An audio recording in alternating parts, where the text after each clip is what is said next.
Hello दोस्तों, मैं अभय कुमार। क्या आप मुझे देख पा रहे हैं? आज हम सब एक बहुत ही अहम टॉपिक विषय पे बात करने जा रहे हैं। जो आज का जो टॉपिक है वो है अंबेडकर और दलित लिटरेचर, यानी अंबेडकर और दलित साहित्य। आप में से कुछ लोग ये भी कह सकते हैं कि इसमें अंबेडकर का नाम लाने की क्या ज़रूरत थी। क्या आप दलित साहित्य क्या है इस पे आप बात नहीं कर सकते हैं? क्योंकि जनरली दलित साहित्य की जब बात होती है तो उसमें अंबेडकर का भी नाम आता है। और कई बार सवाल ऐसे भी आते हैं कि व्हाट इज दलित लिटरेचर। तो जिनको दलित लिटरेचर के बारे में भी जानना है वो भी अगर इस मतलब मेरी बातों को सुनेंगे तो उनको मुझे उम्मीद है कि ज़्यादा नुकसान नहीं होगा। और अंबेडकर जी जो थे, बाबा साहब अंबेडकर, उनको मैंने इसलिए भी जोड़ा है कि दलित लिटरेचर जो है वो अंबेडकर के थॉट के बगैर, अंबेडकर जी के का जो विचार है उसके बगैर कभी भी पूरा नहीं हो सकता है। और एक और कॉन्टेक्स्ट है, इसका एक संदर्भ भी है कि बाबा साहब अंबेडकर का जो महापरिनिर्वाण जो डेथ एनिवर्सरी है वो भी 6 तारीख को आने वाला है, यानी आज से 2 दिन बाद। आज 4 तारीख है, 5 या 6। तो अंबेडकर साहब 6 दिसंबर 1956 को इस दुनिया को खैरबाद कह के, बाय बाय कह के इस दुनिया को चले गए। लेकिन उनकी जो जिंदगी है वो पूरी जिंदगी मतलब कास्ट के सवाल को, वंचित तबके के सवाल को उठाने में लगी।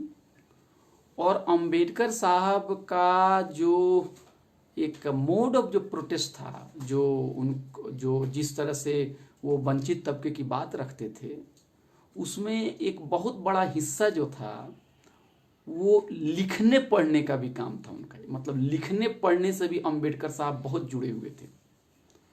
बहुत लोग आजकल, ये थोड़ा सा आज के दौर में बड़ा फैशन स्टेटमेंट होता है कि ज़्यादा पढ़ के हम क्या करेंगे, लेकिन अंबेडकर साहब ऐसे नहीं थे।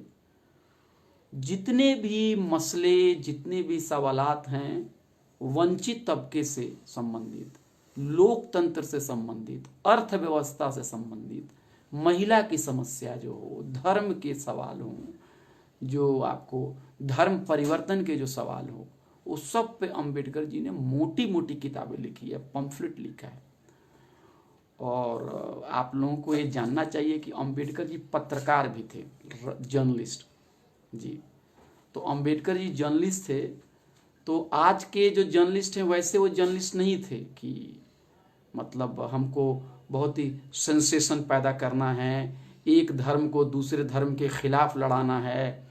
और आजकल के जो जर्नलिस्ट हैं क्या है, टीआरपी के पीछे भागते हैं कि मतलब मेरा चैनल सबसे ज़्यादा हिट हो जाए, या फिर जिस पार्टी को हम सपोर्ट करते हैं उसके लिए हम कुछ भी उसके समर्थन में लिखेंगे। अंबेडकर साहब ऐसा नहीं थे। अंबेडकर साहब ने 1920 में एक जो मराठी में जो पत्रिका है उसको उन्होंने फोर्टनाइटली कहते हैं, यानी 15 दिन के बाद एक बार पब्लिश होता है, उसको बोलते हैं फोर्टनाइटली। हाँ, तो एक मैगजीन है जिसको उन्होंने मराठी जबान में शाया की, पब्लिश की, उसका नाम है मूक नायक। तो मूक नायक अगर आपको समझ में नहीं आते तो बिल्कुल आसान है। मूक नायक का मतलब, पहले नायक की बात समझिए। तो नायक का मतलब होता है हीरो, और मूक का मतलब होता है जिसकी आवाज़ें दबा दी गई हैं, जिनको खामोश कर दिया गया था। तो अंबेडकर साहब ने जैसे ही पत्रिका का नाम अपना मूक नायक रखा, तो आपको ये बात समझ में आ जानी चाहिए कि ये पत्रिका समाज के सबसे निचले तबके के जो लोग हैं, सबसे निचले तबके के जो लोग हैं, उनकी बातें उसमें हो रही है, उसमें उनकी बातें हो रही है। तो ये बात तो मैंने बताया। तो अंबेडकर साहब आने वाले दिनों में बहुत सारे अखबारात को उन्होंने मतलब पब्लिश किया, और सारे मैगजीन्स को उन्होंने पब्लिश किया, जिसमें जनता है, समता है, और सारे भी अखबारात हैं। तो मुझे भी थोड़ा सा इतना सारा मटेरियल है कि मुझे भी कभी कभी ये लगने लगता है कि कहाँ से मैं शुरू करूं, मतलब दलित लिटरेचर के बारे में बात करने के लिए।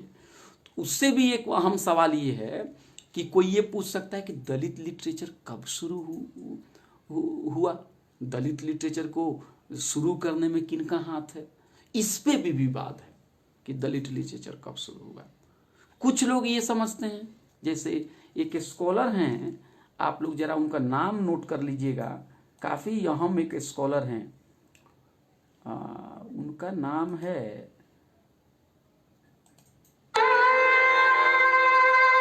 जी, एक स्कॉलर हैं जिन्होंने दलित लिटरेचर की जो हिस्ट्री है उसके बारे में उन्होंने किताब लिखी है। अभी 1-2-3 साल पहले आई थी किताब, और उस किताब का नाम है जी, उस किताब का नाम है, मैं 1 सेकेंड बता रहा हूँ आपको उस किताब का क्या नाम है जी। उस किताब, उनका राइटर का नाम है Sarah Beth Hunt. Sarah Beth Hunt. आप लोग को स्पेलिंग कभी कभी हमसे भी दिक्कत होती है, आप आराम से लीजिए, SARAH, साराह, BETH, बेथ, और हंट, HUNT, हंट। इनकी जो किताब है, इनका नाम है हिंदी दलित लिटरेचर।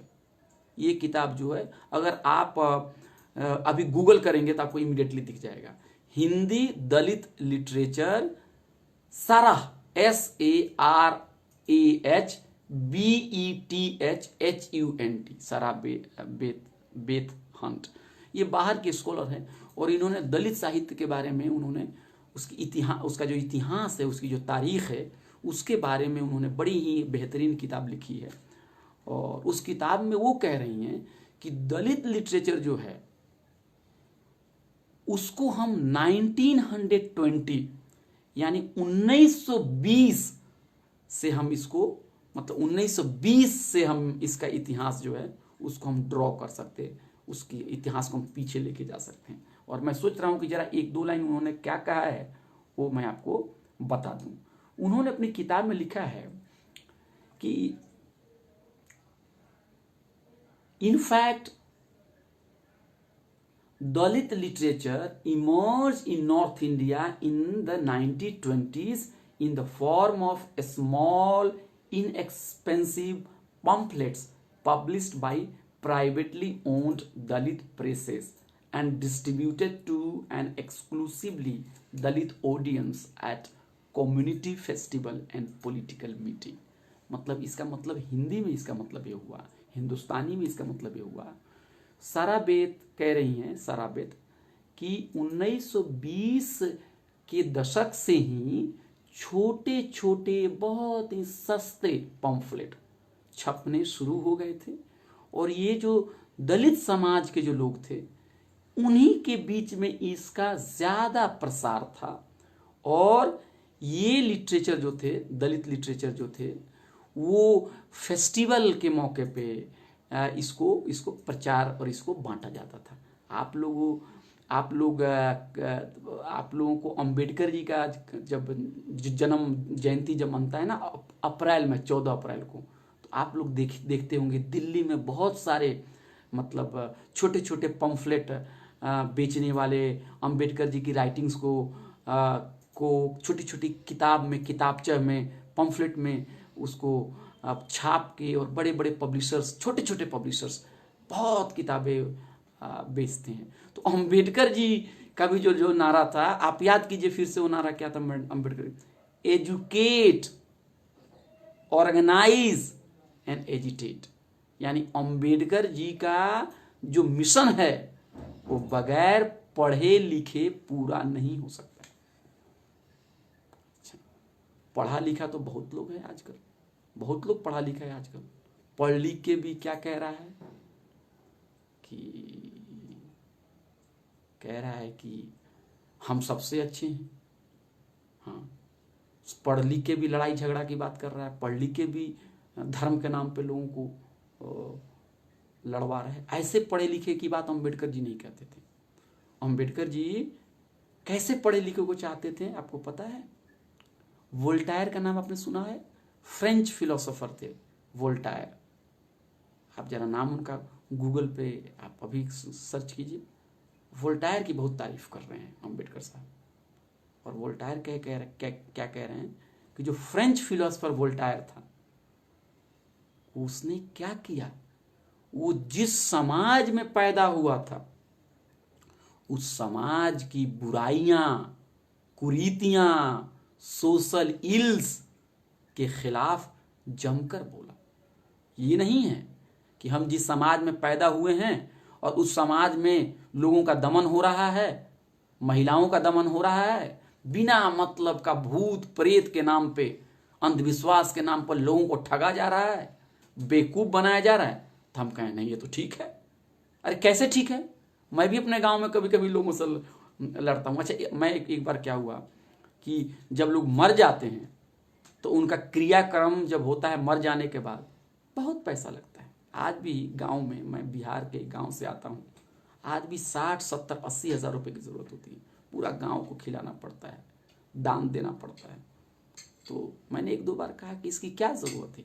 इंसान मर गया, उसका अंतिम संस्कार हो गया, अब इससे ज़्यादा जो है इसमें पैसे लगाने की क्या ज़रूरत है? तो कुछ लोग तो कहेंगे कि तुम्हारा दिमाग खराब हो गया है क्योंकि तुम जेनू में पढ़े हुए हो। कुछ लोग आजकल कह रहे हैं 3-4 सालों से, कुछ लोग ऐसी बातें करते हैं।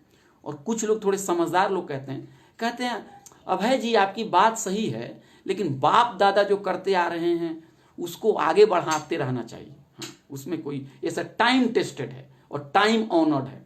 एक अंग्रेजी में भी फ्रेज लोग बोलते हैं time tested and time honoured. समय ने इसको सही ठहराया। कैसे समय ने सही ठहराया आप बताइए? कैसे समय ने सही ठहराया? आपको पता है कि 1952 से पहले इस देश में गरीब लोगों को वोट देने का अधिकार नहीं था। तो 1940 में तो नहीं था गरीबों को वोट देने का अधिकार। तो 1940 के लोग कैसे सही हो गए आप बताइए? कैसे सही हो गए? 1950 के लोग सही हुए ना, क्योंकि उन्होंने वोटिंग के अधिकार सबको दे दिए। 1940 के लोग तो सही नहीं हुए। तो अंबेडकर जी की राइटिंग में सबसे बड़ी बात यह है, एक लाइन में भाई मेरे समझ लेना अंबेडकर जी की राइटिंग्स के अंदर में क्या है। और वो दलित राइटिंग की जो है रूह है, आत्मा है। एक बात मैं बताऊंगा आपको, अगर ये आपने दिल में बैठा लिया तो दलित लिटरेचर का निचोड़ जो है मैं आपके हाथ में दे दूंगा। क्या है वो? अब चलिए मैं अपने गांव चल रहा हूं, तो गांव में मैंने कहा अरे कोई मर गया, मरने वाला आदमी बीमार था, गरीब आदमी है, वो कहां से गांव को भोज करा पाएगा? क्या करेगा वो? एक तो अब बीमारी की वजह से वो कर्ज में गया है, अगर वो श्राद्ध कराएगा तो और भी कर्ज में जाएगा। तो आप लोग तो इसको कहिए कि श्राद्ध मत करें। नहीं, ये बाप दादा ऐसे ही करते आ रहे हैं, तुम गांव के सिस्टम को बिगाड़ रहे हो। चुप हो गया मैं, इतना क्रांतिकारी नहीं हूं मैं, चुप हो गया, डर गया मैं भी। लेकिन वोल्टायर साहब क्या थे? वोल्टायर साहब जो थे फ्रांस के फिलोसोफर थे। उन्होंने कैथोलिक चर्च के खिलाफ आवाज बुलंद की। उन्होंने धर्म के अंदर जो बुराई समा गई थी उसके खिलाफ उन्होंने आवाज बुलंद की। उन्होंने ये नहीं सोचा कि इसका नुकसान मेरे चाचा जी को जाएगा या मेरे पिताजी को जाएगा या मेरे भाई को जाएगा या मेरे मामा जी को जाएगा या मेरे समाज को जाएगा। तो बहुत लोग क्या करते हैं, समाज में अगर बुराई हो भी रही है तो कहते हैं अरे चलो अपना ही लोग है। नहीं बोलते हैं ना।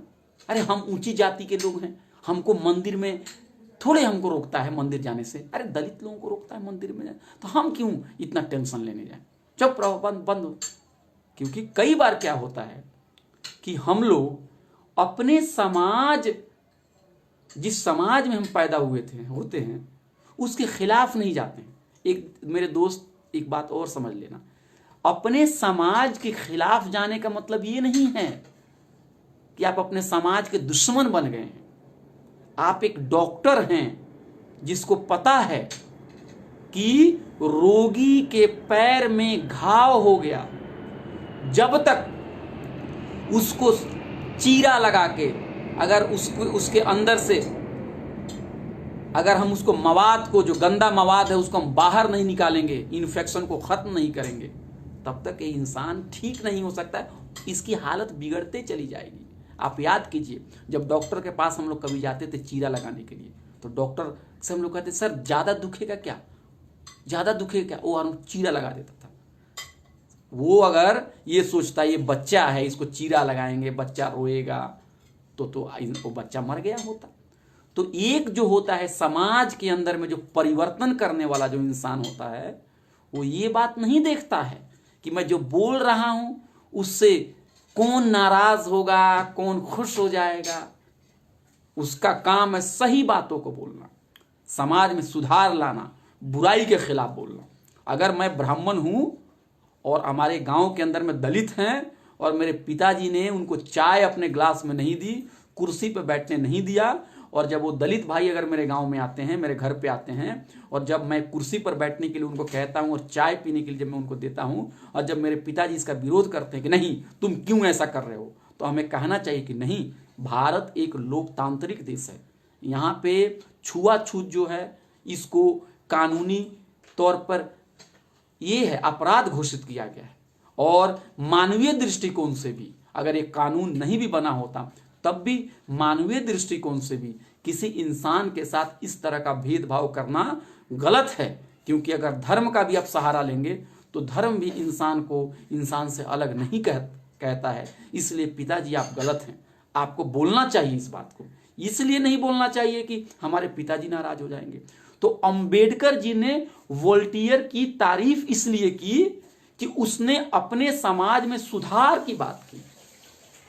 जिन लोगों को यूरोप की थोड़ा बहुत इतिहास मालूम है, उनको यह बात बखूबी पता है कि 1600 के करीब में यूरोप में धर्म को लेके बहुत ज्यादा लड़ाई हुई।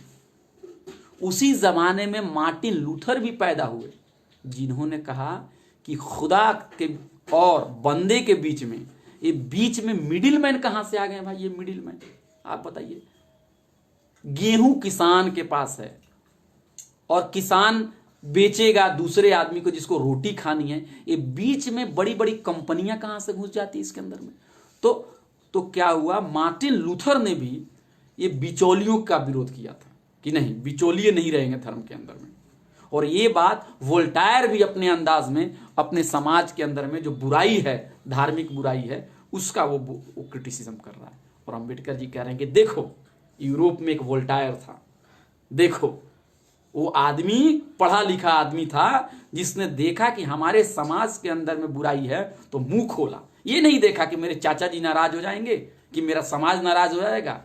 और आज हमारे समाज के अंदर में बहुत लोग तो जानते नहीं हैं और बहुत लोग जानते भी हैं, फिर भी इंसानियत के लिए दूसरों की बात नहीं करते हैं, सबकी भलाई के लिए बात नहीं करते हैं। आप बताइए। तो अंबेडकर जी के अंदर में जो सबसे महत्वपूर्ण सवाल है वो है सामाजिक सुधार का। और अंबेडकर जी के अंदर में सही इंटेलेक्चुअल वही है, सही विद्वान वही है, चाहे वो जर्नलिस्ट हो, चाहे वो शायर हो, चाहे वो पोएट हो, चाहे वो स्टोरी टेलर हो, स्टोरी राइटर हो, कहानीकार हो, नॉवेल निगार हो, कोई भी आदमी हो जो बुराई, उसके समाज के अंदर में जो बुराई है उसके खिलाफ बोले और 3 चीजों को प्रमोट करे वो, इक्वालिटी, लिबर्टी, फ्रेटर्निटी। मतलब सब बराबर हैं, सब आदमी स्वतंत्र हैं, और इंसानियत जो है एक इंसानियत के बीच में एक रिश्ता है, भाई बहन का रिश्ता है उसके बीच में। आप हिंदू हैं, मैं मुसलमान हूं, तो हमारा अलग अलग धर्म है, बताइए, उसमें हम इंसान तो हैं दोनों। तो अम्बेडकर जी के अंदर में अगर ये बात आपने दिमाग में बैठा ली कि intellectual is the one who speaks against the social ill in his own society. दूसरे सोसाइटीज के बारे में बात करना थोड़ा आसान है। यहां से बैठ के हम कहेंगे ये देखो पड़ोसी देश जहां पे औरतों की हालत बहुत बुरी है, ये देखो पड़ोसी देश जहां पे उनके साथ बुरा हो रहा है। ठीक है, वहां भी बुरा हो रहा है, उसके बारे में भी हम बोलेंगे। लेकिन जो आपके नाक के नीचे, जो आपकी आंख के सामने वहां बुरा हो रहा है, वहां क्यों नहीं आप बोल रहे हैं? तो अंबेडकर जी के अंदर में जो पहला बिंदु है, याद रख लीजिए आप लोग, कान खोल के एकदम दिल में बैठा लीजिए मेरे स्टूडेंट दोस्तों, कि पहला चीज है सामाजिक सुधार, और सामाजिक सुधार के खिलाफ आवाज बुलंद करना। पहला पॉइंट अंबेडकर जी के अंदर। तो ये दलित लिटरेचर जो भी पढ़ लीजिए, जितनी भी कहानी पढ़ लीजिए, स्टोरीज पढ़ लीजिए, उसके अंदर में सीखी जाती है। मैं और चीज भी बताऊंगा। मैं थोड़ा सा, बहुत मटेरियल मेरे पास है, मैं थोड़ा घबरा गया हूं कि मतलब 1 घंटे के अंदर में कैसे सबको कंप्लीट करूं और कहां से शुरू करूं। हाँ, तो अब एक काम करते हैं, फिर उस पर भी मैं जिक्र करूंगा। एक दूसरी किताब भी है जो कि काफी अहम है। उस किताब का नाम भी मैं जरा आप लोगों को बता दूं, जिसका मैं सहारा लूंगा यहां पे आप लोगों को बताने के लिए। एक राइटर है, मराठी के बहुत बड़े राइटर हैं, उन्होंने बहुत बड़े राइटर हैं, उनका नाम है शरण कुमार लिम्बाले। अगर मैं उनका नाम सही से पढ़ पा रहा हूं, शरण कुमार लिम्बाले। जरा स्पेलिंग आप लोग एक बार फिर से इसको लिख लीजिए, SHARAN, जैसे शरण लिखते हैं, SHARAN, और कुमार इसी में जाएगा, एक ही सा जाएगा, KUMAR, शरण कुमार। लिम्बाले, LIMBALE,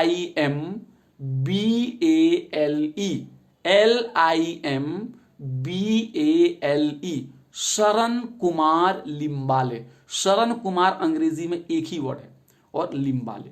इनकी किताब है towards an aesthetics of Dalit literature. Towards an aesthetics of Dalit literature. ये किताब जो है, इसको ट्रांसलेट अंग्रेजी में आलोक मुखर्जी ने की है, और ये किताब शायद मराठी से इसका तर्जुमा जो है अंग्रेजी में हुआ है। और ये किताब जो है वो आपको मिल जाएगी, ओरिएंट लॉन्गमैन ने इसको छापा है 2004 में। तो इस किताब को अगर मैं हिंदुस्तानी में अगर इसका मैं अनुवाद करूं, तो इसका मतलब ये हो गया कि दलित सौंदर्य शास्त्र की तरफ, या दलित सौंदर्य शास्त्र के बारे में, इसका जो भी आप लगा लीजिए इसका माने। और जमालियात बोलते हैं उसको, उर्दू में बोलते हैं दलित अदब जो है, दलित अदब की जमालियात जी। तो आप लोग एस्थेटिक्स अंग्रेजी में कहिए, या फिर सौंदर्य शास्त्र हिंदी में कहिए, और उर्दू में और अरबी में उसको जमालियात, उसकी जी, जमाल का मतलब सौंदर्य, उसका जब हम नाउन बनाते याद कर देते जमालियात जी। तो ये एस्थेटिक्स हो गया। इससे भी मैं बहुत कुछ मटेरियल लेके आपके सामने पेश करूंगा। तीसरी किताब क्या है, वो हार्ड कॉपी मेरे पास पड़ी हुई है। ये किताब ये है, ये भी देख लीजिए, आपको उल्टा दिख रहा होगा इसको जी, ये आपको उल्टा दिख रहा होगा, लेकिन ये किताब मैं पढ़ के बता दूं। एक छोटी सी किताब है जिसका नाम है ओम प्रकाश वाल्मीकि जी की किताब है, जिसका नाम है दलित साहित्य का सौंदर्य शास्त्र। दलित साहित्य का सौंदर्य शास्त्र। अगर हम इसको अंग्रेजी में इसका ट्रांसलेट करें तो गए Dalit literature, aesthetics of Dalit literature. अंग्रेजी में कहें तो दलित अदब की जमालियात। ये किताब भी बहुत छोटी है, 50 या 60 या 70 रुपए में मिल जाए, 65 रुपए दाम है जी, सॉरी। इसको राधा कृष्ण पब्लिकेशंस ने छापा है। ये किताब और भी काफी अहम है, उसको भी आप लोग देख सकते हैं। रमणिका गुप्ता जी ने भी एक किताब जो है, उन्होंने भी दलित सौंदर्य शास्त्र, दलित लिटरेचर के बारे में उन्होंने भी उसको कंपाइल किया है, उन्होंने भी उसके बारे में लिखा है। एक और बहुत ही इंपॉर्टेंट राइटर हैं जी, उनको भी आपको जानना पड़ेगा। बहुत डॉक्टर अंबेडकर के ऊपर सबसे पहले उन्होंने मतलब बड़ा काम पीएचडी किया था। उनका भी नाम आज तक मैं सही तरीके से मतलब उनका तलफ़ुज़ नहीं कर पाया हूं, आप मदद कीजिएगा मेरी। बता रहा हूं उनका नाम जी जी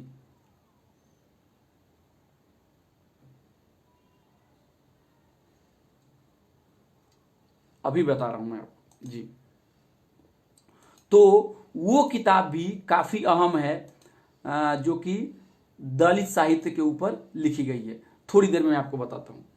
तो मैं ये कह रहा था कि इन सारी किताबों का मतलब हवाला मैं मतलब इन सारी किताबों का को मैं लेके आपको बताने की कोशिश करूंगा, और आपको मैं जी आपको मैं हेल्प करूंगा मटेरियल के साथ।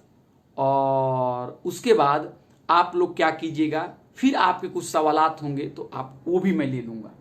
अब सबसे पहली बात है हम कि हम कहाँ चले। सबसे पहले उन्हीं के पास चलते हैं। हाँ जी, देखिए मुल्क राज आनंद जो थे वो एक बहुत बड़े राइटर थे। आपको पता है अनटचेबल, उन्होंने एक नॉवेल लिखा है अनटचेबल। मैं इंग्लिश किया था, बीए इंग्लिश ऑनर्स, उसमें अनटचेबल जो है एक नॉवेल हम लोगों को पढ़ाया जाता था बीए में, जब मैं पटना में पढ़ता था। तो अनटचेबल, तो मुल्क राज आनंद जी जो थे वो लेफ्ट ओरिएंटेड स्कॉलर थे, वामपंथी विचारधारा से वो प्रभावित थे। और अंग्रेजी के शुरुआती दौर के जो बड़े राइटर थे उनमें मुल्क राज आनंद आपका उनका नाम जो है वो बिल्कुल आता है, बिल्कुल उनके साथ आता है। तो उन्होंने मुल्क राज आनंद ने और एलेनर जेलियट, सही अगर पढ़ रहा हूं तो ELEANOR, ELEANOR और जेलियट ZELLIOT, उन्होंने an anthology of Dalit literature जो है उसको उन्होंने पब्लिश किया है। ये भी काफी अहम है। और ये जो राइटर हैं इन्होंने डॉक्टर अंबेडकर के बारे में पीएचडी की थी, और आज भी ये मास्टरपीस है। वो हम लोगों को भी बहुत सारी चीजें, जब कुछ नया सवाल आता है, कुछ अफवाह फैलाई जाती है डॉक्टर अंबेडकर के बारे में, इसी किताब का हम लोग, इसी राइटर का हम लोग सहारा लेते हैं। तो आप लोग जरूर इनकी किताब को पढ़िएगा। मोस्ट ऑथेंटिक अगर माना जाए, या one of the most authentic books माना जाएगा, तो इनका नाम आएगा ELEANOR, जेलियट ZELLIOT। तो उनकी किताब है an anthology of Dalit literature, जिसको मुल्क राज आनंद ये दोनों आदमी मिलके उसको एडिट किए हैं। तो जो हिस्टोरियंस जो है, और ये जो, और अभी जो मैं आर्टिकल का जो सहारा ले रहा हूं, जिसको मैं आपको बता रहा हूं दलित लिटरेचर के बारे में, वो हिस्टोरियन जो है एलिनर जेलियट जो हैं, उन्हीं के मुख से जो बातें लिखी गई हैं उन्हीं की बातों को मैं दोहरा रहा हूं। तो उन्होंने क्या कहा है कि दलित साहित्य जो है, पहला ही लाइन है उनका, मैं बता रहा हूं, पेज नंबर 1 पे है उनका, कि दलित साहित्य जो है वो साहित्य वंचितों का साहित्य है। दलित साहित्य जो है वो वंचितों का साहित्य है। और वो लिखती हैं, Dalit literature is the literature of the oppressed. जो महकूम तबका है, जो दबा कुचला है, जो शोषित है, जो प्रताड़ित है, उसका जो लिटरेचर है, वो लिटरेचर जो है आपका वो दलित लिटरेचर। और बाबा साहब अंबेडकर से ज्यादा किसने इसकी मतलब महकूम तबके की और ऑपरेस्ट सबसेक्शन की बात की है? तो लिंक हुआ कि नहीं लिंक हुआ? अंबेडकर के बिना दलित लिटरेचर नहीं चल सकता है। और अंबेडकर जी की पुण्यतिथि है 2 दिन बाद, तो हम लोग उनको याद कर रहे हैं। तो सब कुछ मैंने सोचा कि एक संदर्भ था, इसलिए मैंने सोचा कि आपके साथ मैं ये बताऊं।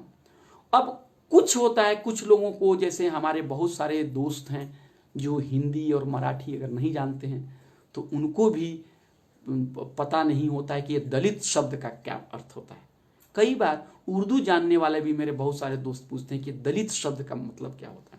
तो दलित शब्द का मतलब होता है डिप्रेस्ड, दलित शब्द का मतलब होता है ग्राउंडेड डाउन, जिसको तोड़ दिया गया है, तोड़ दिया गया अगर आप कहिए, या जो आदमी बिल्कुल उसको दबाया हुआ जो आदमी है, डिप्रेशन का शिकार, डिप्रेस्ड है, वो बिल्कुल डिप्रेस्ड है, आपको समाज ने उसको कुचल दिया है, दबा दिया है। ओम प्रकाश वाल्मीकि जी ने भी दलित शब्द जो है उसका हिंदी में बहुत बढ़िया ये दिया है, मतलब उसको ये किया है, उसकी परिभाषा दी है, उसका डेफिनेशन दिया, वो हम पढ़ेंगे, धीरे धीरे पढ़ेंगे। आप बिल्कुल मेरे साथ बने रहिए।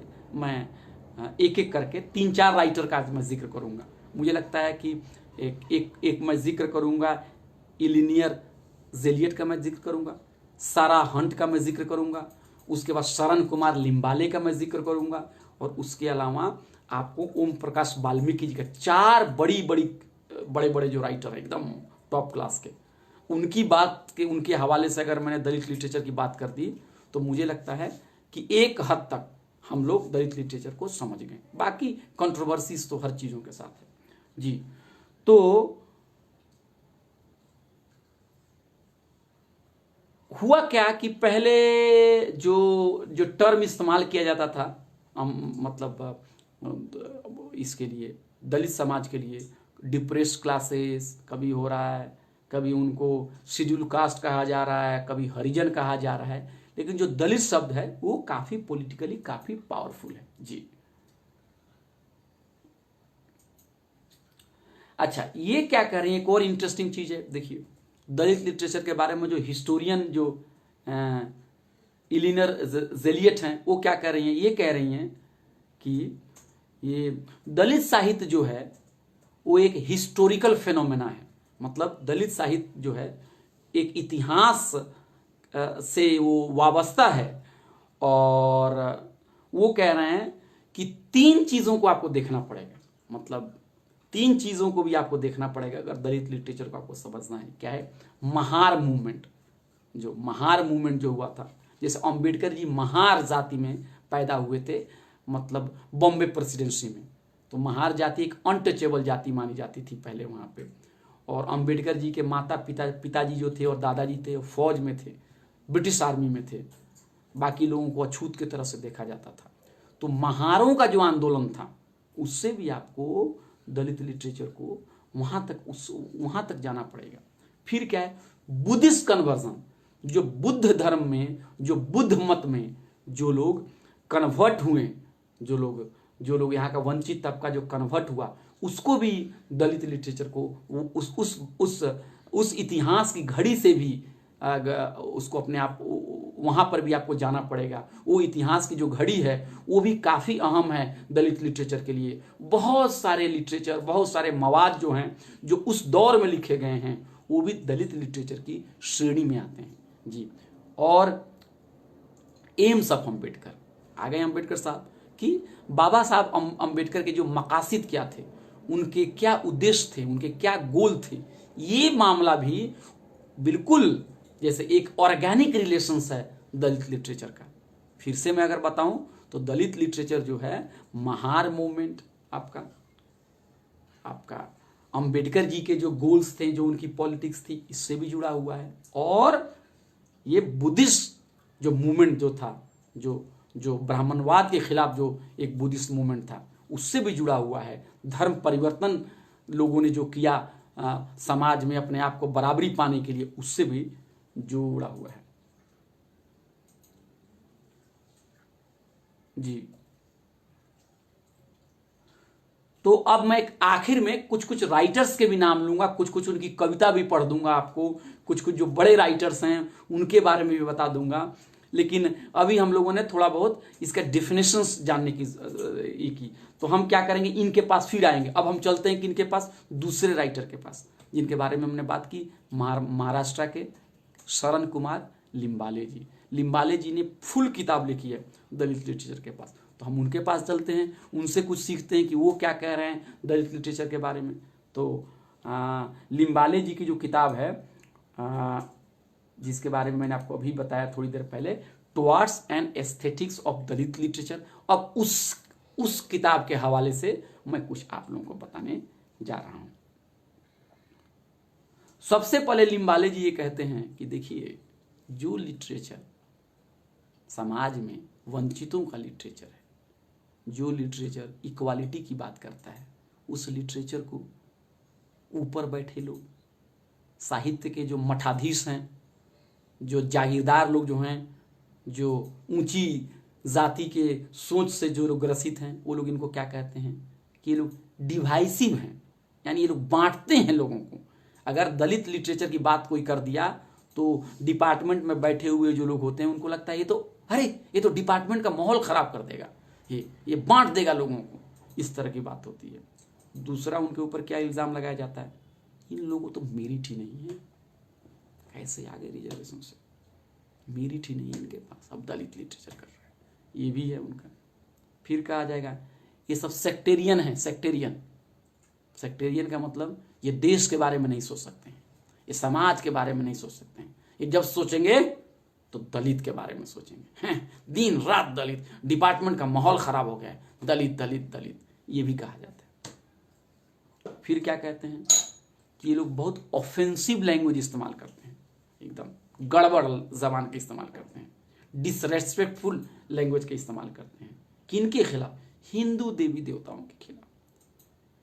और जो है आदरणीय जो हस्तियां हैं उनके खिलाफ भी ये लोग भाषा जो होता है, ये गलत भाषा का इस्तेमाल, बहुत क्रिटिसिज्म हुआ, हम लोग उस पर भी बात करेंगे। और ये लोग लिटरेचर में भी रिजर्वेशंस लेना चाहते हैं। एक जेएनयू के भी बड़े प्रोफेसर थे, उनके बारे में भी कहा जाता था कि वो दलित लिटरेचर को लेकर कहते थे ये तो ये है, मतलब ये रिजर्वेशंस लेना चाहते हैं ये लोग डिपार्टमेंट के अंदर में। लिटरेचर में रिजर्वेशंस कैसे हो सकता है?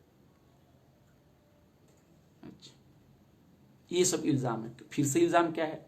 सेक्टेरियन है, डिवाइसिव है, आपका मेरिट नहीं है, डिसरेस्पेक्टफुल लैंग्वेज इस्तेमाल करता है, गॉड्स एंड गॉडेसेस के खिलाफ बोलता है, ये सब बातें आती हैं। ये सब दलित लिटरेचर के बारे में कहा जाता है। तो आप लोग भी अगर दलित लिटरेचर से प्रभावित होकर अगर आप लोग भी कुछ लिखेंगे तो आपके ऊपर भी इल्ज़ाम आएगा। इसीलिए मैंने सोचा पहले ही बता दूं, ताकि आप लोगों को पहले दर्द नहीं होगा। कोई आपको कहे ये डिपार्टमेंट को तोड़ने वाला ये टीचर आ गया, ये डिपार्टमेंट को तोड़ने वाला स्टूडेंट आ गया, तो आप लोग बुरा मत मानिएगा, कहिएगा कि नहीं ये तो बहुत दिनों से कहा जा रहा है। सोचिए इसका क्या जवाब हो सकता है।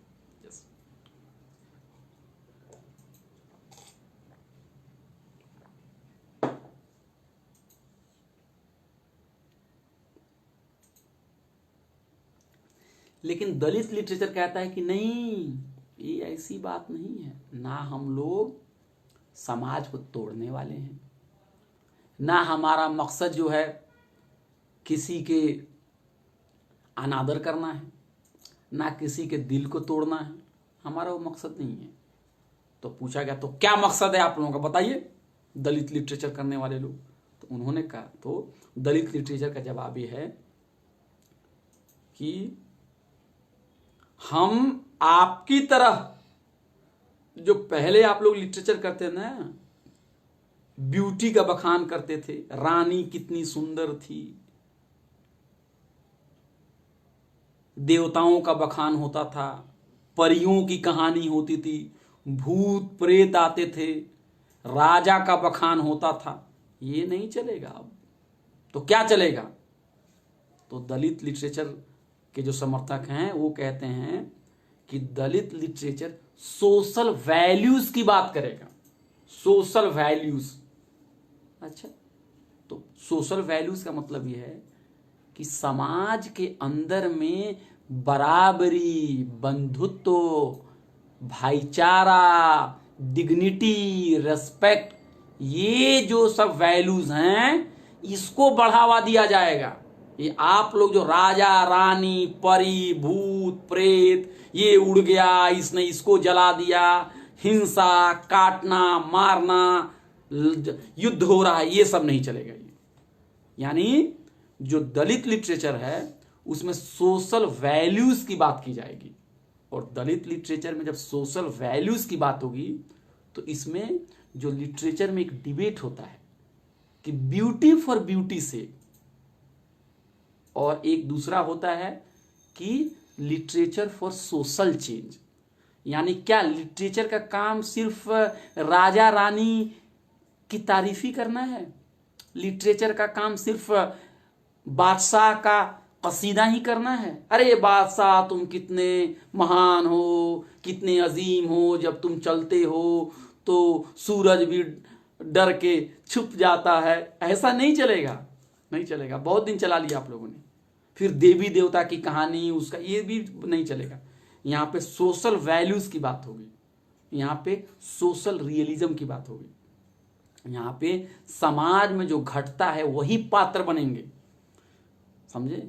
वो पात्र नहीं बनेंगे कि एक ऐसा शख्स था जो जंगल में गया, जंगल में शेर मिला तो फिर वो हवा में उड़ गया, फिर उसने हाथ में एक त्रिशूल ले लिया, फिर मारा शेर को, तो शेर के पेट से एक शैतान निकल गया, फिर दोनों के बीच में लड़ाई हुई, फिर वो मारा गया, फिर स्वर्ग में गए। नहीं, ये सब नहीं चलेगा। ये सब लिटरेचर क्या होता है?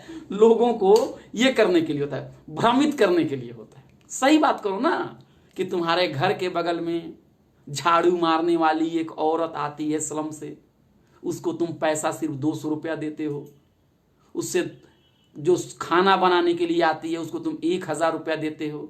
उससे 6 महीना तुम खाना बनाते हो। वो कहती है कि मेरा बच्चा बीमार है, जरा 500 रुपया और दे दीजिए, उसको इलाज कराना है, तुम नहीं देते हो। उसका बच्चा अगर 2 दिन बीमार हो गया, अगर वो नहीं आ पाती है, तुम उसे मारते हो। उसे फिर तुम पुलिस को बुलाते हो, पुलिस वाले को पैसे देते हो, फिर उसको क्या करते हो? रात भर पुलिस स्टेशन में बंद करते हो गया। इस पे क्यों नहीं लिखते हो? इस पे लिखो, इस पे लिखो कि खेत किसका है, और खेत में धान बोने वाला आदमी पानी में खड़ा होके 8 घंटा 10 घंटा पानी में खड़ा होके धान की रोपाई करने वाला कौन है? अनाज किसके घर में कट के अनाज आता है, और किसके घर में 2 किलो 4 किलो 10 किलो 100-200 रुपए दे दिए, बस निकल जाओ यहां से। पता है आप लोगों को? अनाज की जब बुआई होती है, जो चावल हमें खाने में इतना अच्छा लगता है, मुझे भी चावल बहुत पसंद है, रोटी मैं भी खाना नहीं चाहता, तो चावल जो आपको इतना पसंद होता है कि बिल्कुल महकने वाला चावल चाहिए, है ना, बिल्कुल सुगंधित चावल चाहिए, फ्रेग्रेंस होना चाहिए, उस चावल को कीचड़ में खड़ा होके नंगे पांव मजदूर लोग उसको बुआई करते हैं, और जब शाम को घर आते हैं तो पानी में और कीचड़ में रहने की वजह से उनका पैर फट जाता है, और उसके बाद दवा भी उनके पास नहीं होता। तो क्या किया जाता है आपको पता है? एक कपड़ा लिया जाता है, कपड़ा को तेल में डुबा दिया जाता है, उसको फिर आग लगा दी जाती है, उस कपड़े में आग पकड़ा दी जाती है, और फिर उसको जहां घाव है उस पे वो आग को ऐसे ऐसे किया जाए, उस आग से दागा जाता है। लोगों का माने इससे इन्फेक्शन कम हो जाता है और घाव जल्दी ठीक हो जाते हैं। इसके ऊपर क्यों नहीं लिखते हो? तो दलित लिटरेचर तो कहता है कि तुम रियलिटी के बारे में लिखो, समाज के अंदर में गैर बराबरी के बारे में लिखो। और ये जो साहब जो बैठे हुए हैं डिपार्टमेंट में, वो क्या लिख रहे हैं? वो लिख रहे हैं रानी कितनी सुंदर थी, राजा कितना बलवान था, सेनापति कितना लॉयल था, जनता कितनी भक्त थी, प्रभु का कितना आशीर्वाद था, दुनिया में कितना नाम था उस राज्य का। लेकिन उसी राज्य में आपने कितने कवियों को सुना होगा? कोई कवि महाराणा प्रताप का गुणगान कर रहा है, तो कोई कवि अकबर का गुणगान कर रहा है। लेकिन किसान की बात को कोई इंसान भी समझ रहा था, दलित को कोई इंसान भी समझ रहा था। तो दलित लिटरेचर का एक और भी महत्वपूर्ण चीज ये होगा कि ये सोशल वैल्यूज एंड रियलिटी की बात करेगा। ये राजा रानी भूत प्रेत की बात नहीं करे। क्योंकि ये क्यों करते हैं आप? क्योंकि आपको हकीकत नहीं बयान करना होता है। क्रिकेट मैच पे बात होगी, लेकिन क्रिकेट मैच में पानी कौन डालता है? आपको पता है क्रिकेट मैच में पानी डालने वाला कौन लोग होते हैं?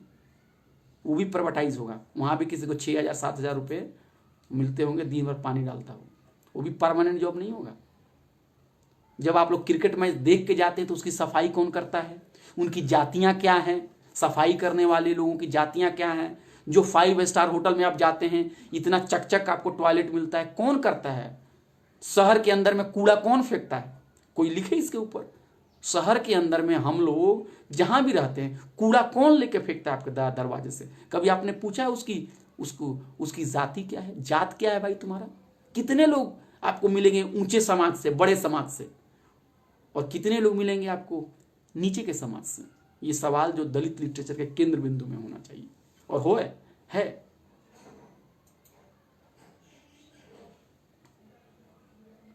तो ये रियलिस्टिक भी है, भूत प्रेत नहीं, और ये सोशल वैल्यूज को प्रमोट करेगा।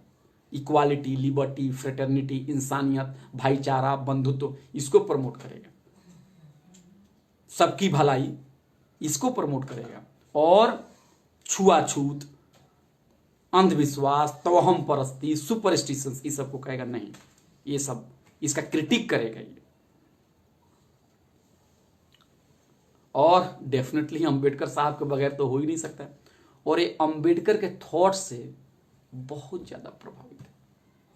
अंबेडकर जी के थॉट से ये बहुत ज्यादा प्रभावित है।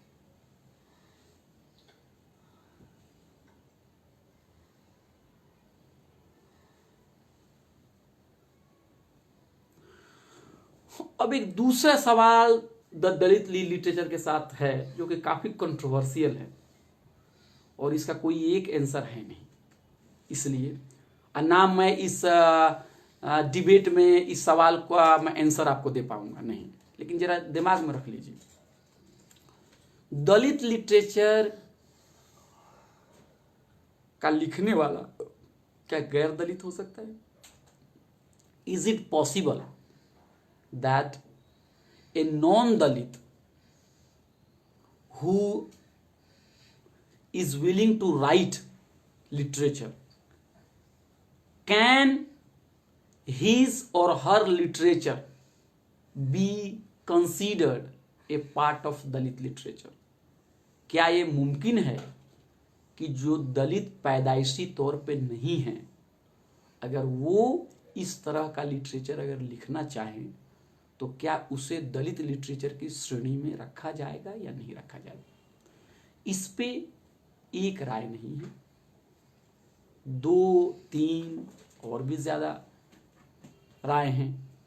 कुछ लोगों का मानना है कि लिटरेचर तो लिटरेचर है, जो भी लिखेगा उस कॉन्शसनेस, उस शऊर, उस मानसिकता से, उस समझदारी से, उसे हम दलित लिटरेचर मानेंगे। जैसे अगर आपको कल हेल्थ मिनिस्टर बनना हो, तो जरूरी तो नहीं है कि आपको डॉक्टर भी बनना पड़ेगा। आप बगैर डॉक्टर हुए भी हेल्थ मिनिस्ट्री के समस्याओं को समझ सकते हैं। अगर हमें स्लम ड्वेलर्स के बारे में रिसर्च करना है, तो हमें जरूरी नहीं है कि हम रिसर्चर होने के लिए जाके सबसे पहले स्लम ड्वेलर्स में, यानी झुग्गी में हम घर ले लें और वहीं पर रहें और तब हम रिसर्च करेंगे। तो उनका एक, इसको हम लोग फिलॉसफी में कहते हैं सब्जेक्ट एंड ऑब्जेक्ट की डाइकोटमी। यानी कोई भी इंसान अगर सही तरीके से, सही मेथड्स का इस्तेमाल करके अगर रिसर्च करेगा, तो उसका नतीजा जो आएगा वो नतीजा भी वही होगा जो किसी दूसरे स्कॉलर का होगा। मिसाल के तौर पे, अगर ब्लड है आपका और ब्लड में होमोग्लोबिन का क्या लेवल है, अगर आपने सही तरीके से जांच की, तो आपके रिजल्ट भी आएंगे कि 13 होमोग्लोबिन है, और कोई दूसरा करेगा उसका भी आएगा कि 13 ही है। तो ये एक तरह के, मतलब लोगों का कहना ये है कि दलित लिटरेचर को चाहे कोई दलित लिखे या गैर दलित लिखे, अगर वो दलित थॉट के साथ लिखता है, दलित के मसाइल को लिखता है, तो हम उसे दलित लिटरेचर मानेंगे। लेकिन बहुत सारे ऐसे लोग भी हैं जो कहते हैं कि नहीं, ये ठीक नहीं है आपका, और वो कहते हैं कि दलित लिटरेचर वही है जो दलित लिख सकता है। दलित लिटरेचर वही है जो दलित लिख सकता है। और शरण कुमार लिम्बाले जी जो हैं, वो ये कहते हैं कि दलित लिटरेचर वही है जो एक दलित लिखेगा। दलित लिटरेचर वो है जो दलित कॉन्शसनेस के साथ लिखा जाएगा। ये ओम प्रकाश वाल्मीकि जी ने भी अपने किताब में इस सवाल को लेकर काफी एक घटना का जिक्र किया है जो कि इससे जुड़ा हुआ है। मैं सोचता हूं कि उसको भी आपके सामने मैं बता दूं।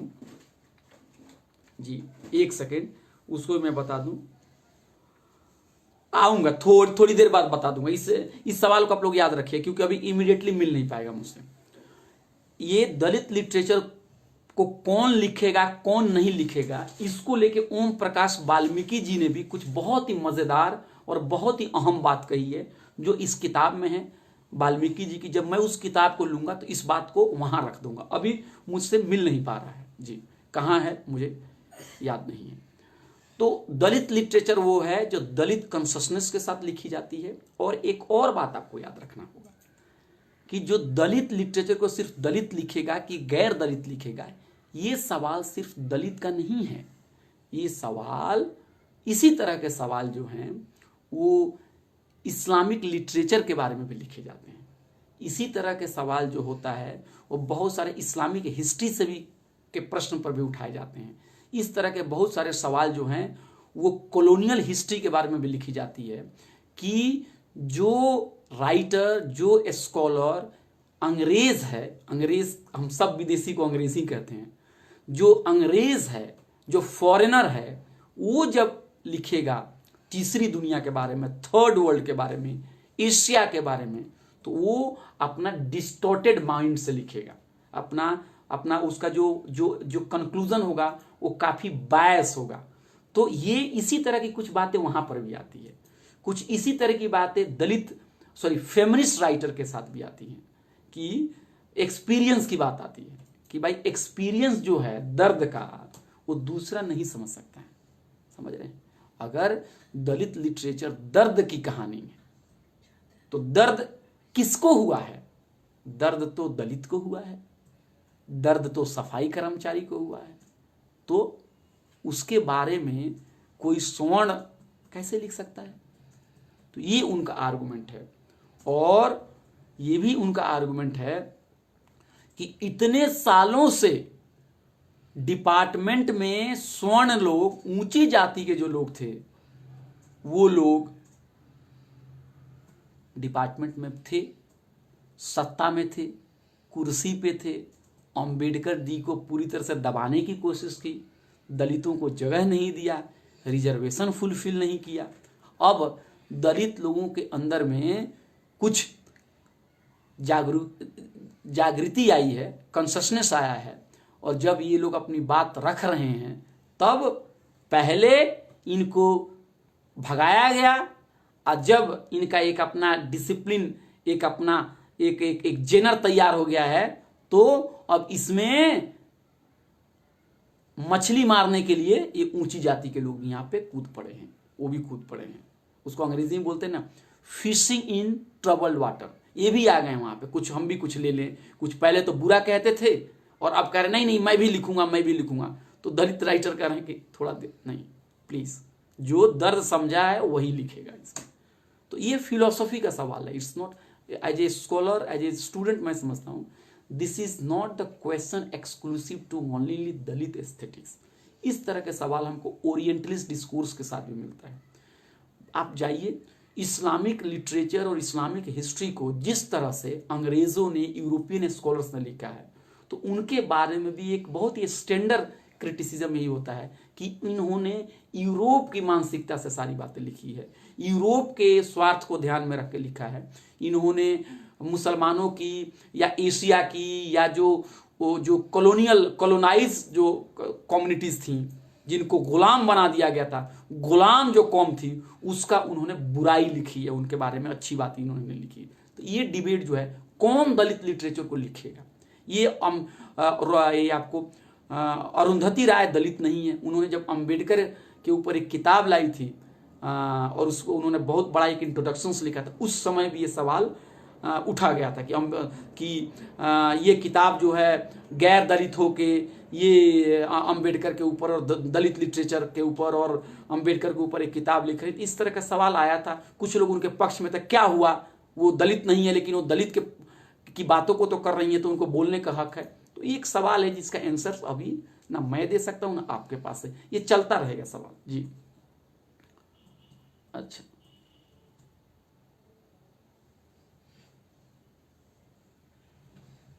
तो अब आपको दलित लिटरेचर के कुछ मतलब फीचर्स के बारे में बताऊं आपको कि दलित लिटरेचर जो है, जो ट्रेडिशनल एस्थेटिक्स है, जो पुराना या पहले का जो एस्थेटिक्स है, पारंपरिक जो एस्थेटिक्स है, सौंदर्य शास्त्र है, उसका एक क्रिटिसिज्म करता है। और ये रियलिस्टिक एस्थेटिक्स की बात बोलता है, लाइफ एफॉर्मिंग एस्थेटिक्स की बात करता है जी। और डेफिनेटली अगेन मैं कह रहा हूं, अंबेडकर जी का जो थॉट है इसी से ये पूरी तरह से मतलब प्रभावित है, पूरी तरह से उन्हीं पे बेस्ड है। शरण कुमार लिम्बाले जी ने क्या था कि दलित लिटरेचर को कई सारे फेजेस में बांटा है, कई सारे फेजेस में भी बांटा है। एक फेज उन्होंने कहा है 1920 से लेके 1956 तक, इसको कह रहे हैं पीरियड ऑफ अंबेडकर, ये अंबेडकर जी का दौर था ये। तो कह रहे थे कि अंबेडकर जी ने दलित लिटरेचर को इन्फ्लुएंस किया और एक दलित लिटरेचर में इस तरह का एक नवजागरण था। ये इसको रिनासा एक तरह से था, एक मतलब एक नवजागरण था। अंबेडकर जी का जो दौर था 1920 से लेके 1956 तक। ये किनकी बात मैं कर रहा हूं? शरण कुमार लिम्बाले जी की किताब है एस्थेटिक्स ऑफ दलित लिटरेचर, उसी के हवाले से मैं अपनी बात कह रहा हूं कि दलित लिटरेचर को उन्होंने कुछ कुछ चरणों में बांटा है। एक चरण है, जो पहला चरण है उसको 1920 1920 से 1956 तक उन्होंने इसको रखा है। और ये कहते हैं कि ये अंबेडकर जी का दौर है और अंबेडकर जी जो थे उन्होंने इसको इन्फ्लुएंस किया बहुत ज़्यादा। और इसमें अंबेडकर जी के अलावा भी बहुत सारे राइटर्स थे, उनका उन्होंने नाम दिया है। तो उसमें राइटर्स में नाम है बंधु माधव, शंकर राव खरात, उसके बाद है अन्ना भाऊ साहटे, NR शिंदे। थोड़ा मैं अंग्रेजी में इनका प्रोनाउंसिएशन में दे देता हूं ताकि आप लोग इसके बारे में फर्दर रिसर्च कर सकते हैं। मुझे भी इन लोगों की राइटिंग के बारे में बहुत ज़्यादा मुझे भी नहीं पता है। BANDHUMADHAV,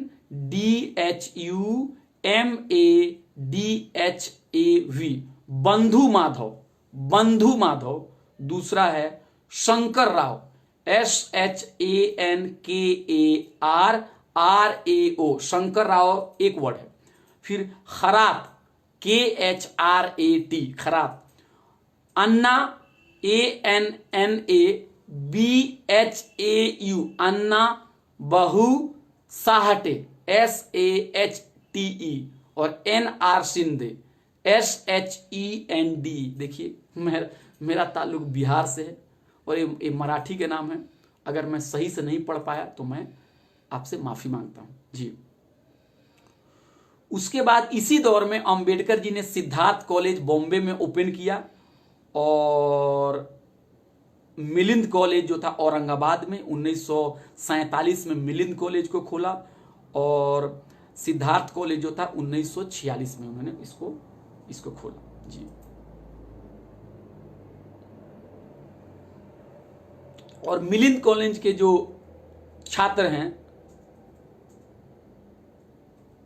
वो क्या थे, वो भी बहुत हद तक अंबेडकर जी की जो विचारधारा थी उससे काफी प्रभावित थे, काफी उससे प्रभावित थे। और उन्होंने अपने डिपार्टमेंट से कुछ पब्लिकेशंस भी निकाला था, एनुअल पब्लिकेशंस। और उस पब्लिकेशंस में भी अंबेडकर जी के जो मतलब विचार थे उसके जो निशान जो होते हैं वो आप पा सकते हैं, देख सकते हैं।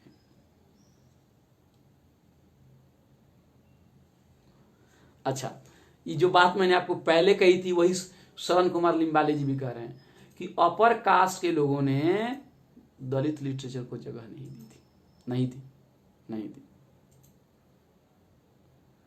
दलित राइटर मुश्किल, सत्ता भी हाथ में नहीं है, ऊपर ब्राह्मणवादी सिस्टम भी बैठा हुआ है और डिपार्टमेंट में ब्राह्मणवादी सोच के राइटर लोग ज़्यादातर बैठे हुए हैं, जो खुद को अपने आप को प्रगतिशील कह रहे थे। उनमें भी बहुत लोग अच्छे थे, लेकिन बहुत लोग उनके अंदर में भी खोटे सिक्के थे। तो मुश्किल थी बहुत दलित लिटरेचर को आगे बढ़ने में, लेकिन ये दलित लिटरेचर आगे बढ़ रहा है, वो लोग स्ट्रगल कर रहे हैं। और यहीं पे सारा हंट की जो मैंने बात कहा था, आपकी किताब जो पहले, वो भी कह रही थी कि 1930-1920 में दलित आंदोलन शुरू हो गया था और उन्होंने पंफलेट जो थे, उस पंफलेट का इस्तेमाल करके वो चेतना को पैदा कर रहे थे। लेकिन एक प्रॉपर तरीके से जो एक बुक जैसे एक पब्लिशर जो होता है, वो अभी आना बाकी था, और वो 1980 के दौर के बाद से शुरू होता है जी। तो दलित राइटर्स लोगों का जो पहला कॉन्फ्रेंस था, उसके बारे में भी कुछ जान लिया जाए। तो the first conference of Dalit writers was held in the auditorium of Bengali High School, Dadar, on 2nd March 1958. A resolution was also passed underscoring the cultural importance of Dalit literature. कहने का मतलब है कि 2 मार्च 1958, 60 से 2 कम, यानी 1958 में first दलित writers conference हुआ। कहाँ हुआ? बंगाली हाई स्कूल जो दादर में है। दादर, मैं तो वहाँ ज़्यादा महाराष्ट्र को जानता नहीं, कभी गया भी नहीं, ट्रेन से पास हुआ हूँ जी। तो दादर में हुआ और वहाँ पे आपको ये है, वहाँ पे दलित लिटरेचर के इम्पोर्टेंस को वहाँ पे जोर दिया गया उस रेजोल्यूशंस में।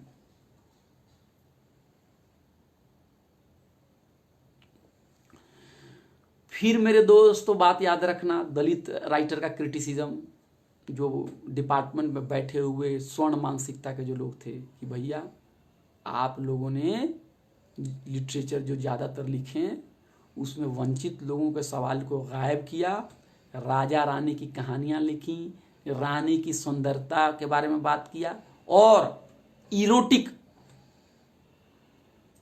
लिटरेचर को ज़्यादा प्रमोट किया।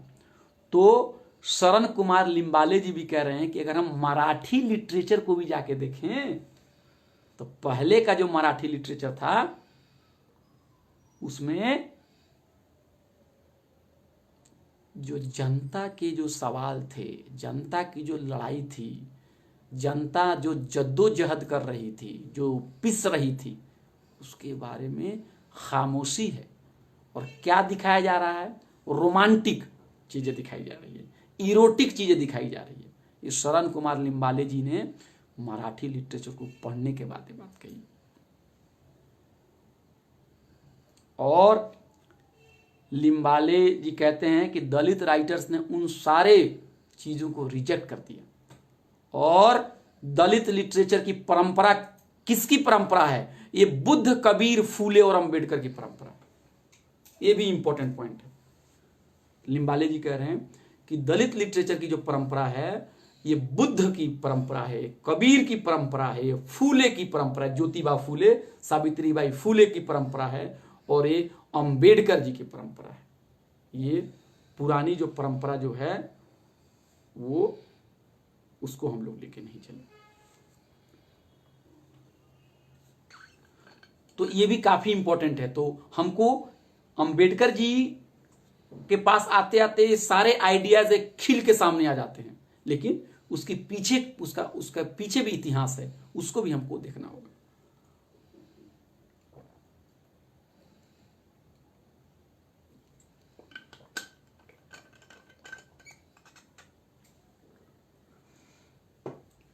और एक चीज और है बहुत ही अहम, एक चीज अहम ये है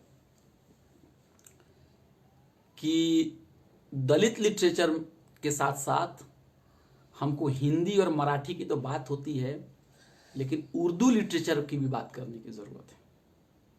उर्दू लिटरेचर की भी बात करने की जरूरत है, क्योंकि उर्दू पढ़ने और जानने वाले जो लोग हैं उनमें एक बड़ी तादाद जो है वो वंचित तबके की है। बहुत सारे लोग आजादी के लड़ाई के दौरान जो थे, जो कि धर्म से वो मुसलमान और इस्लाम में थे, लेकिन सामाजिक तौर पे वो उसी तरह की परेशानी झेल रहे थे जैसे कोई दूसरा दलित, कोई दूसरा मजदूर, कोई दूसरा किसान झेल रहा था। इसलिए उन जैसे लोगों की राइटिंग को भी हमें ढूंढ के लाना है, उसको सामने लाना है, उसको आगे बढ़ाना है। और अलग अलग धर्म होने की वजह से हमारी लड़ाई अलग अलग नहीं हो सकती है। हमारी लड़ाई एक है, धर्म अलग हो सकता है। अगर आप आदिवासी हैं तो अगर आप कोई भी धर्म को अपना लेते हैं या नहीं अपनाते हैं, तब भी आपकी जो आइडेंटिटी जो पहले होती है वो आदिवासी होने की होती है। तो मैं यही कह रहा था कि हमको वहां से भी चीजों की लाने की जरूरत है। जैसे हम ज्योतिबा फूले और सावित्रीबाई फूले के बारे में तो बहुत कुछ जानते हैं, लेकिन उनके साथ जो महिलाओं के लिए स्कूल चलाने में जो सहयोग दे रही थी फातिमा शेख, उसके बारे में हम ज़्यादा नहीं जानते हैं। एक दिक्कत इतिहासकार होने के नाते या इतिहास का छात्र होने के नाते मुझे भी है कि रिटन डॉक्यूमेंट्स नहीं हो पाते हैं। तो जब रिटन डॉक्यूमेंट्स नहीं हो पाते हैं तो कहाँ से मटेरियल लाया जाए, कैसे कहा जाए? क्योंकि हम तो बातों को बगैर तथ्य के तो कह नहीं सकते हैं। बगैर तथ्य के बातों को कहना और तोड़ने मोड़ने की जिम्मेदारी तो वो लोग ले लिए हैं जो आज सत्ता में बैठे हुए हैं। तो हमें तो तथ्य चाहिए। तो तथ्य जो है वो हमें मिलते नहीं है। तथ्य मिलने का ये मतलब नहीं कि तथ्य है नहीं, तथ्य मिलते नहीं, क्योंकि उस चीज़ों को डॉक्यूमेंट या तो कम किया गया या किया गया तो हमारे पास नहीं है, या नष्ट हो गया या बर्बाद हो गया। ये सारी चीज़ें भी हैं। तो मेरे दोस्तों, मेरे भाइयों, एक बात आप याद रखना, दलित साहित्य जो है किसी एक धर्म का साहित्य नहीं है। दलित साहित्य जो है सबका साहित्य है, जो वंचित तबका का हो, चाहे वो हिंदू हो, चाहे मुसलमान हो, चाहे ईसाई हो, चाहे बुद्धिस्ट हो, चाहे धर्म को मानने वाला हो या नहीं मानने वाला है, सब का सब अगर जो वंचित सबके से है, शोषित है, दबा है, कुचला है, तो वो सारे के सारे जो लोग हैं वो आपको दलित साहित्य के दायरे के अंदर में आते हैं। तो शरण कुमार लिम्बाले जी ने भी मतलब मराठी लिटरेचर को बांटा है कई सारे फेजेस में। इसको हम लोग अभी मुझे लग रहा है कि यहाँ पे ज़्यादा अहम नहीं है, इसलिए हम इसको यहाँ पे स्किप करते हैं। अच्छा, उन्होंने दूसरी पीरियड की बात जो बोली है, जो दलित लिटरेचर में जो पहला पीरियड था अंबेडकर जी से जोड़ा, और दूसरा पीरियड उन्होंने कंटेम्पररी दलित पीरियड बताया, उन्होंने समकालीन दलित पीरियड उन्होंने बताया है। और उन्होंने कहा कि जो दलित है वो सब है। कोई पूछता है ना कि दलित की मैंने आपको परिभाषा पहले बताई थी कि जो दलित है वो ब्रोकन है, टूटा हुआ है, वो डिप्रेस्ड है। लेकिन यहाँ पे शरण कुमार लिम्बाले जी जो हैं वो दलित के बारे में बताते हैं कि दलित वो है जो अनटचेबल्स है, जो नियो बुद्धिस्ट है, जो आदिवासी है, जो नोमैडिक है, जिसको हम लोग घुमंतू कहते हैं, घुमंतू ट्राइब, जो क्रिमिनल ट्राइब्स हैं, जो लेबरर्स हैं, जो मजदूर हैं, जो वर्कर्स हैं, जो वो जनता जो सफ़र कर रही है वो है, इकोनॉमिकली पुअर है वो है, और दलित तो हैं ही हैं। तो ये हो गया दलित की परिभाषा। एक बार फिर से बताता हूं कि according to Sharan Kumar Limbale, Dalits are untouchables, Dalits are untouchables, neo Buddhist, Adivasis, nomadic and criminal tribes, laborers, workers, suffering masses, economically poor, they are all Dalit. अच्छा, ये क्या है, मैं आपको ये बोल रहा हूं कि दलित साहित्य का जो सौंदर्य शास्त्र किताब है उसमें ओम प्रकाश वाल्मीकि जी जो हैं वो भी कह रहे हैं कि दलित जो है उसका उन्होंने डेफिनेशंस दिया है और उन्होंने कहा है, मैं जरा सोचता हूं कि उसको भी आपके सामने पढ़ दूं कि उन्होंने दलित शब्द को कैसे देखा।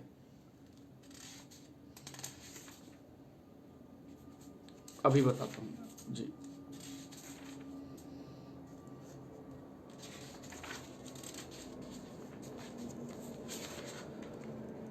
हाँ, पहला ही है इनका ये जो किताब है, इसमें जो पहला है दलित साहित्य की अवधारणा का पहला ही लाइन है इनका। दलित शब्द का अर्थ है जिनका दलन और दमन हुआ है। दलित शब्द का अर्थ है जिनका दलन और दमन हुआ है, दबाया गया है, उत्पीड़ित है, शोषित है, सताया हुआ है, गिराया हुआ है, उपेक्षित है, घृणित है, रौंदा हुआ है, मसला हुआ है, कुचला हुआ है, विनिष्ट है, मर्दित है, पस्त हिम्मत, हतोत्साहित। देखिए, दलित कौन है? जिसका दलन कर दिया गया है। दलित कौन है? जिसका दमन हुआ है। दलित कौन है? जिसको दबाया गया है। दलित कौन है? जो उत्पीड़ित है। दलित कौन है? जो शोषित है। दलित कौन है? जो सताया गया है। दलित कौन है? जो गिराया हुआ है। दलित कौन है? जो उपेक्षित है। दलित कौन है? जो घृणित है। दलित कौन है? जो रौंदा गया है। दलित कौन है? जो मसला हुआ है। दलित कौन है? जो कुचला हुआ है, जो विनिष्ट है, जो मर्दित है, जो पस्त हिम्मत है, जो हतोत्साहित है। ये सब के सब हो गए दलित। तो इन सब से जो जुड़े हुए जो सवाल हैं, इन सब के जो सवाल हैं, इनका जो दर्द है, यही है दलित लिटरेचर।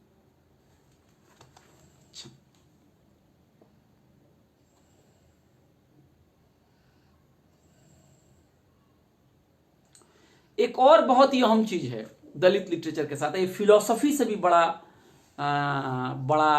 अहम है। क्या ये आपको लग रहा है कि और कंटिन्यू करूं या इसको अगले रोज इसको मतलब जारी करूं? क्या आप लोगों की राय है? आज ही खत्म कर दिया जाए या इसको कल के लिए कुछ बचा के रखा जाए?